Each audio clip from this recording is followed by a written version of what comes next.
પ્રણામ. How are you all? Madhav online એજ્યુકેશનમાં તમારું સ્વાગત છે મિત્રો. હવે લાસ્ટ ટાઈમ આપણે લાસ્ટ લેક્ચરમાં શીખ્યા હતા no change in verbs of direct speech.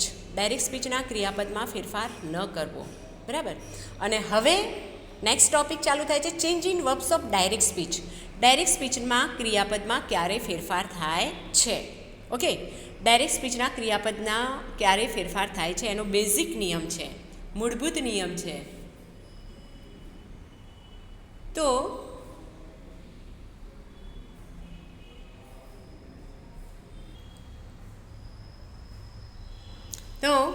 એનો બેઝિક નિયમ છે, જો રિપોર્ટિંગ વર્બ ભૂતકાળમાં આવેલ હોય, એટલે કે રિપોર્ટિંગ વર્બ તરીકે સેડ આપેલું હોય, સેડ ટુ હોય, ટોલ્ડ હોય, આસ્કડ હોય, અથવા બે સેમિકોલોન, બે ડોટ્સ આપેલા હોય, જે તમારે ડાયલોગ સિસ્ટમમાં પૂછાતું હોય છે, તો ડાયરેક્ટ સ્પીચના ક્રિયાપદમાં નીચે મુજબ ફેરફાર થાય છે. અવતરણ ચિહ્ન દૂર કરી અને સંયોજક ધેટ વડે વાક્ય જોડાય છે. ઓકે, સમજાય છે? જો રિપોર્ટિંગ વર્બ ભૂતકાળમાં આપેલું હોય, જો રિપોર્ટિંગ વર્બ ભૂતકાળમાં આપેલું હોય, આરવી એટલે આરવી તરીકે સેડ, સેડ ટુ, ટોલ્ડ અથવા આવા સેમિકોલોન બે આવેલા હોય, તો ડાયરેક્ટ સ્પીચમાં નીચે મુજબ ફેરફાર થાય છે, કાળમાં ફેરફાર થાય છે. અને કોમન નિયમ છે કે એના અવતરણ ચિહ્નો દૂર કરી અને સંયોજક ધેટ વડે વાક્ય જોડાય છે. પહેલો નિયમ છે, બરાબર. વન બાય વન લગભગ આ નિયમ છે. તો આપણે પહેલો નિયમ શીખીશું.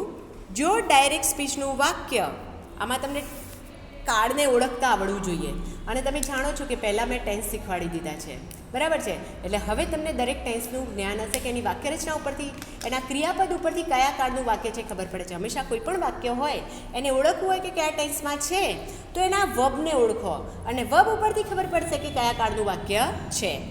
તો કોમન નિયમ આપણે વાત કરી લીધી કે જો રિપોર્ટિંગ વર્બ ભૂતકાળમાં હોય, અત્યારે પહેલાં આપણે શું શીખ્યા હતા કે રિપોર્ટિંગ વર્બ સાદા વર્તમાનકાળમાં, સાદા ભવિષ્યકાળમાં, એટલે ડાયરેક્ટ સ્પીચના ક્રિયાપદમાં કોઈ ફેરફાર કરતા જ નહોતા, એમના એમ લખી દેતા હતા.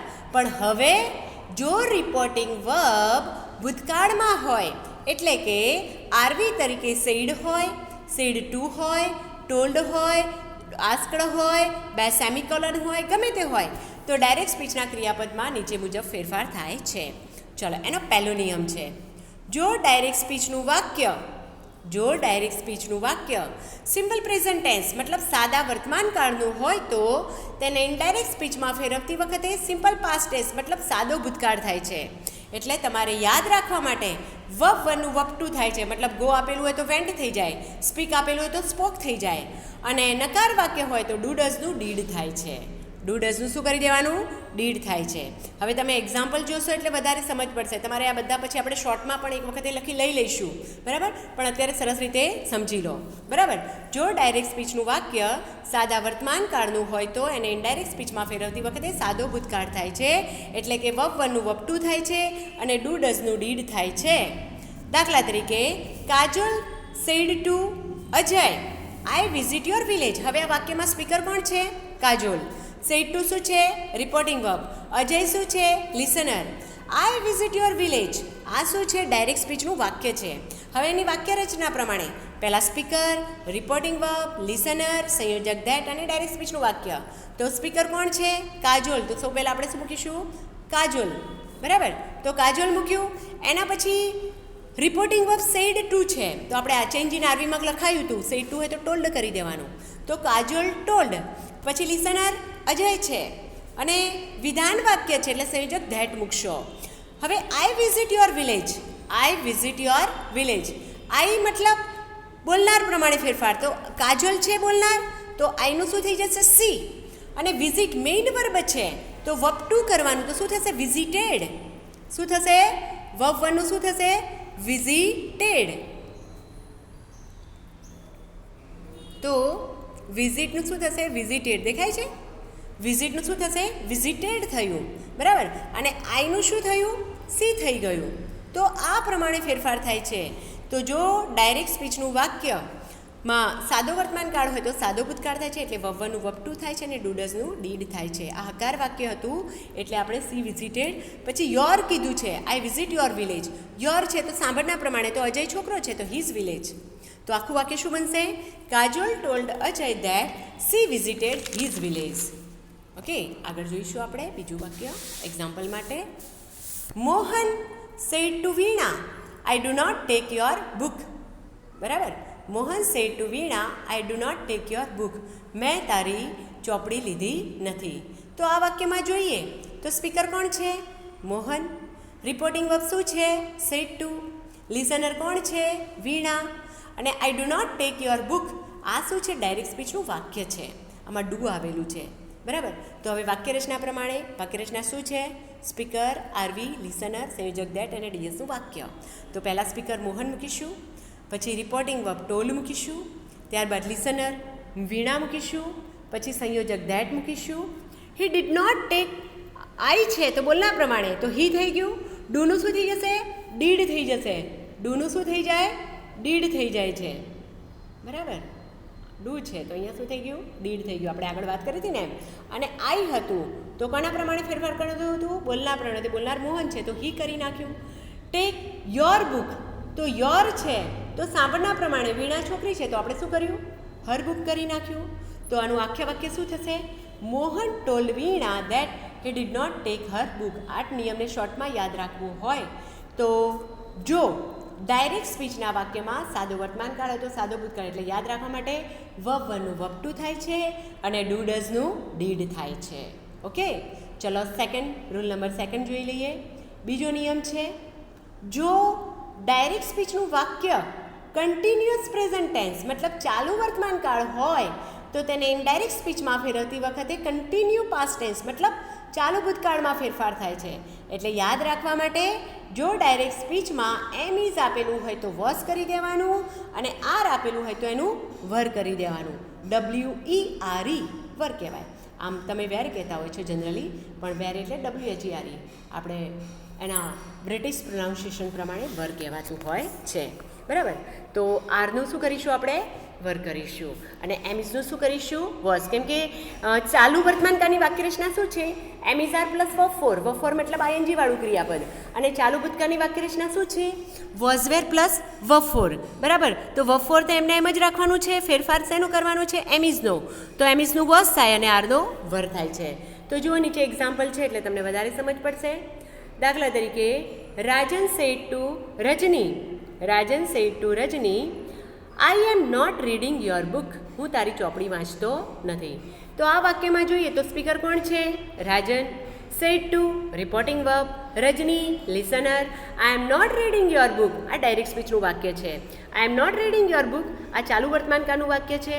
હવે આપણે એને ઇનડાયરેક્ટમાં ફેરવીશું તો પહેલાં રાજન લખીશું સ્પીકર, રિપોર્ટિંગ વર્બ ટોલ્ડ મૂકીશું, લિસનર રજની લખીશું, બે વાક્યોને જોડવા માટે સંયોજક ધેટ મૂકીશું અને આઈ આપેલું છે તો બોલના પ્રમાણે હી થઈ જશે. પછી એમ હતું તો વોઝ થઈ ગયું, નોટનું નોટ રહ્યું, રીડિંગ વર્બ ફોર એમને એમ રહ્યું અને યોર બુક છે તો હર બુક થઈ જાય છે. તો આ પ્રમાણે ફેરફાર કરવાનો હોય છે. કયા કયા ફેરફાર કર્યા? બરાબર, ચેન્જ ઇન આરવીમાં સેડ ટુનું શું કરી દીધું? આપણે ટોલ્ડ કરી દીધું. સેડ ટુનું શું કર્યું? આપણે ટોલ્ડ કરી દીધું. ઓકે, અને પછી આઈ એમ હતું તો શું કરી દીધું? વોઝ કરી દીધું. પછી આઈ હતું ત્યાં હી કરી નાખ્યું અને યોર હતું ત્યાં શું કરી દીધું? હર કરી નાખ્યું. તો આ પ્રમાણે ફેરફાર કરાતા હોય છે.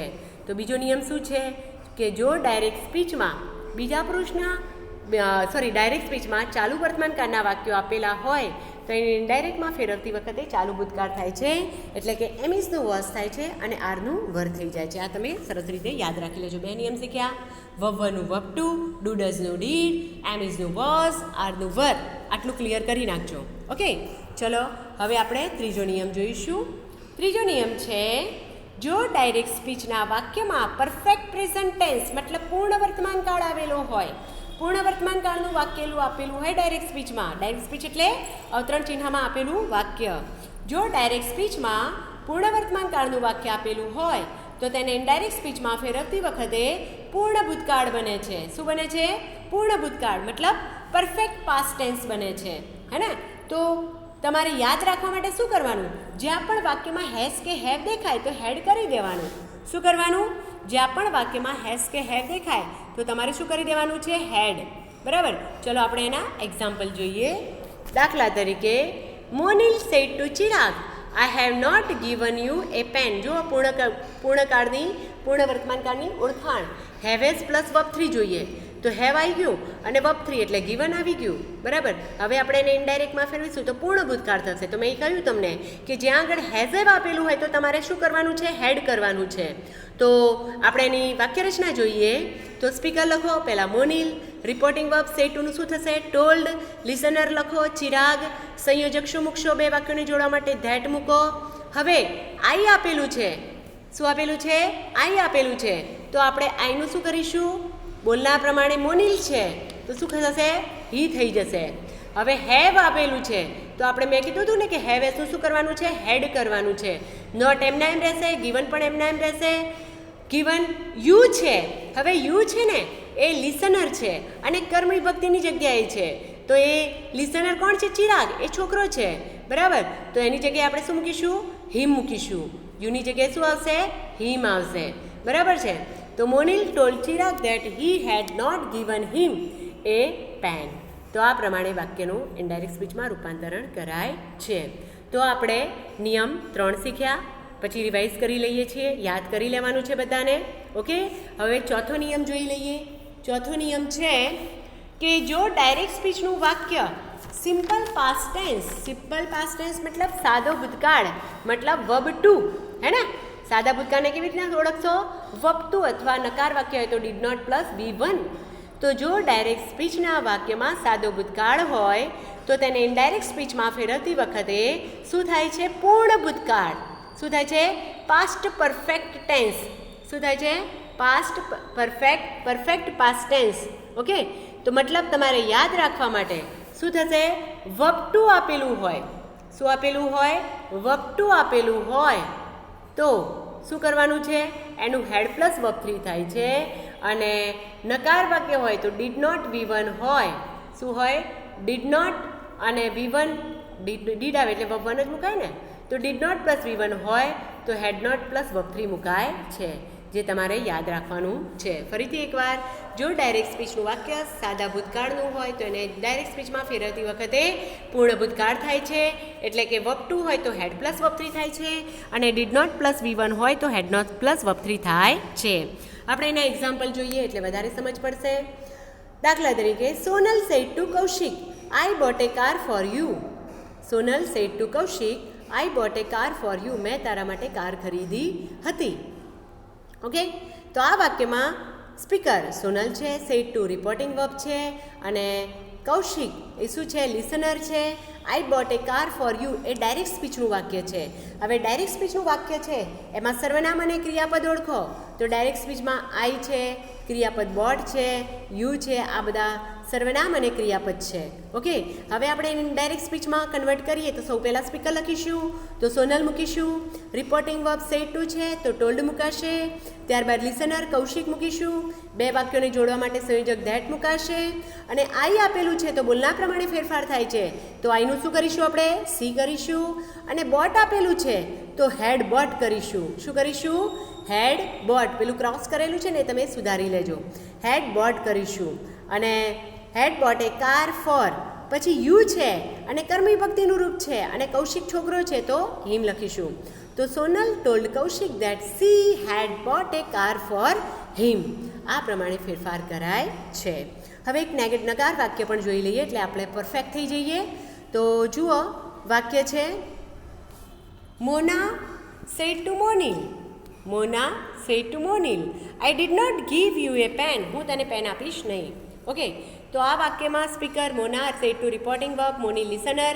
આઈ did not give you a pen a direct સ્પીચનું વાક્ય. ડાયરેક્ટ સ્પીચમાં જોઈએ સર્વનામ તો આઈ અને યુ આપેલું છે અને વર્બ્સ જોઈએ, ક્રિયાપદ જોઈએ તો ડીડ અને ગીવ આપેલું છે.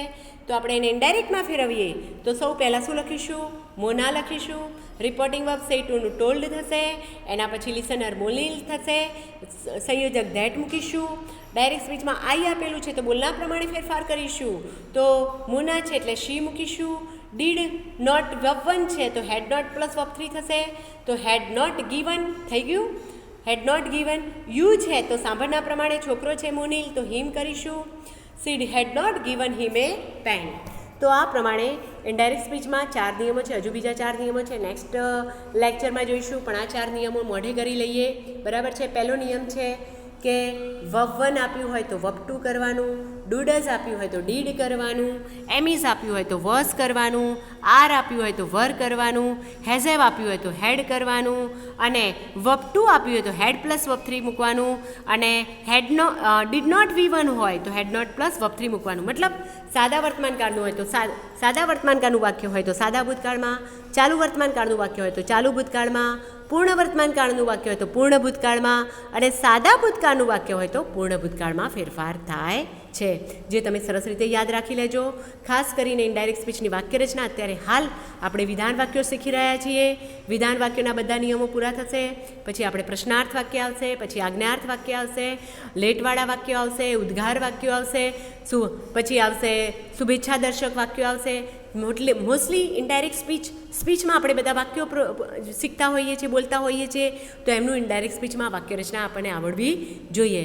હવે તમારે જે વાક્યોમાં લખવાનું હોય છે, દાખલા તરીકે પ્રશ્ન ઉપર પેરેગ્રાફ આપેલો હોય છે અને તમે જવાબ લખતા હોય છે અને ખોટું પડતું હોય છે, તો હવે જ્યારે તમે આ શીખી લેશો તો એ ખોટો પડશે નહીં, કેમ કે સર્વનામમાં ફેરફાર, ક્રિયાપદમાં ફેરફાર, આ બધું તમે આમાં શીખી લેશો. ઓકે, તો અત્યારે આપણે અહીંયા વિરામ લઈએ છીએ. નેક્સ્ટ લેક્ચર ડાયરેક્ટ ઇનડાયરેક્ટના હજુ આપણે 4-5 બીજા લેક્ચર પણ થશે જે તમારે શીખવાના રહેશે. So take care all of you and do practice more. સારી એવી પ્રેક્ટિસ કરો. Take care, bye, see you, પ્રણામ.